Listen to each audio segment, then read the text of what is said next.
আসসালামু আলাইকুম everyone, welcome to my YouTube channel and Facebook page.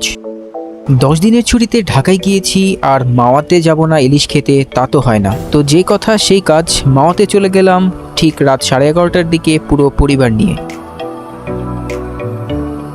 বাবা ড্রাইভ করছেন, মা তার পাশের সিটে বসা, এবং আমি এবং আমার ছোট ভাই পিছনে মজা করতে করতে আমরা চলে গেলাম মাওয়া রোড দিয়ে ঠিক পদ্মা সেতুর কাছে।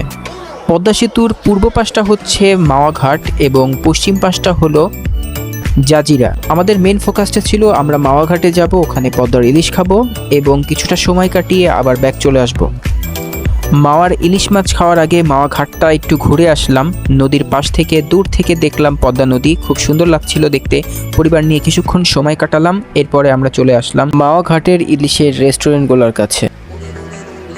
অনেকগুলো রেস্টুরেন্ট দেখার পরেও আমরা শখের হাঁড়িটা বাছাই করি এবং মা এই শখের হাঁড়িটা খুব পছন্দ করে দেখে এখানে আমরা ঢুকে পড়লাম। শখের হাঁড়িতে ঢুকেই ইলিশ মাছের দাম কষাকষি নিয়ে শুরু হলো তুমুল যুদ্ধ। এখানে বিভিন্ন রেটের ইলিশ মাছ পাওয়া যায়। 1200 টাকা থেকে শুরু করে প্রায় 2800 টাকা কেজি পর্যন্ত এখানে ইলিশ মাছ পাওয়া যায়। এখানে আমাদের ফ্যামিলি মেম্বার্স টোটাল ছিলাম 5 জন। এরপর আব্বুর এক ফ্রেন্ড তার পরিবার নিয়ে আসে, সো সেই পরিবারে ছিল আরও 4 জন। তো আমরা সর্বমোট হয়ে গেলাম 9 জন। সো আমাদের 2টো ইলিশ মাছের প্রয়োজন হয়। আমরা বড় বড় সাইজের ইলিশ মাছ পছন্দ করি এবং এই মাছগুলোর দাম ছিল 1800 টাকা কেজি। আমাদের 2টা ইলিশ মাছের প্রয়োজন হয়। ইলিশ মাছের দাম পড়েছে 4100 টাকা, সাথে আরও 100 টাকার সরিষার তেল কিনে দিতে হয়েছে মাছ ফ্রাই করার জন্য। ফাইনালি আমাদের মাছ কেনা শেষ হলে আমরা চলে যাই কাটিংয়ের জায়গায়, অর্থাৎ যেখানে মাছ কাটা হয়। সেখানে গিয়ে দেখি বিশাল সিরিয়াল, আমরাও সিরিয়ালে দাঁড়িয়ে গেলাম। অর্থাৎ এই শখের হাঁড়িতে সবসময় এরকম, শখের হাঁড়ি না, এখানে যত রেস্টুরেন্ট আছে সবগুলো রেস্টুরেন্টেই প্রায় এরকম ভিড় সবসময় লেগে থাকে। বিশেষ করে ছুটির দিনে এই ভিড়টা বেশি লেগে থাকে, যেমন শুক্রবার, শনিবার এবং অন্যান্য যে কোনো একটা হলিডেতে। সো বেশ কিছুক্ষণ অপেক্ষার পরে আমাদের সিরিয়াল আসে, অর্থাৎ আমাদের মাছ এবার কাটা শুরু হবে।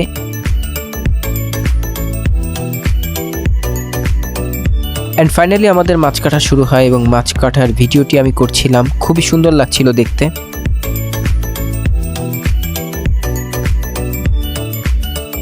এবং মাছের ডিমের পরিমাণ ছিল মোটামুটি ভালো। মাছ কাটা শেষে মাছ পরিষ্কার করার জন্য আরেকজনের কাছে পাঠিয়ে দেওয়া হলো এবং তিনি খুব সুন্দরভাবে আমাদের মাছগুলো পরিষ্কার করে দিলেন। মাছ কেটে মাছ পরিষ্কার করার পরে এবার শুরু হচ্ছে রান্না করার, অর্থাৎ মাছ ফ্রাই করার।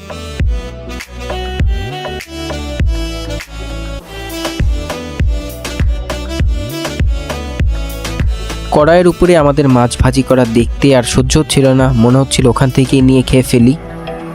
বেশ কিছুক্ষণ অপেক্ষা করার পর আমাদের ইলিশ মাছ এবং বেগুন ভাজা কমপ্লিট হলো।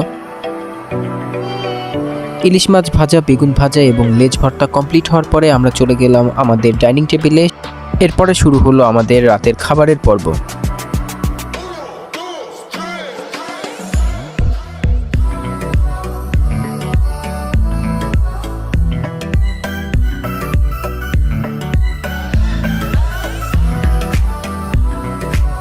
আমাদের রাতের ডিনার কমপ্লিট করার পরে আমরা যখন শখের হাঁড়ি থেকে বের হয়ে আসছিলাম, তখন সামনে দেখলাম আচার, এবং আচার দেখেও অনেকেই লোভ সামলাতে পারলো না। পরিবারের যারা ছিলেন, মা এবং আন্টি যারা ছিলেন, তাদের জন্য আমরা আচার কিনে দিলাম এবং আচারগুলোও আমি একটু টেস্ট করে দেখলাম, খুবই ভালো। কিন্তু আচারের প্রাইস অনেক হাই, অল্প একটু আচার দেয়, প্রায় 150 টাকার মতো দাম রাখে।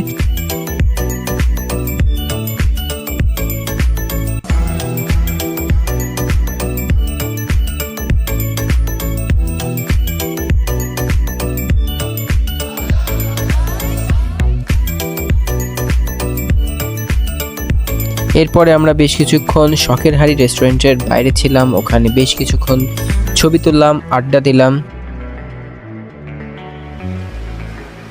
এবং সর্বশেষে আমাদের ছুটির দিনের মাওয়া ট্রিপ শেষ করে পরিবার নিয়ে রাত 2টার সময় মাওয়া থেকে আমরা বাসার দিকে রওনা দিলাম। দিনটি ছিল খুবই সুন্দর, পরিবার নিয়ে একটি সুন্দর সময় আমরা পার করলাম। সো এটাই ছিল আমার আজকের এই ভ্লগ, যেটা আমার পরিবার নিয়ে সুন্দর একটা সময় কাটালাম মাওয়াতে। নেক্সট কোনো ভ্লগে আবার দেখা হবে, সে পর্যন্ত সবাই ভালো থাকবেন, সুস্থ থাকবেন। I will see you in the next one.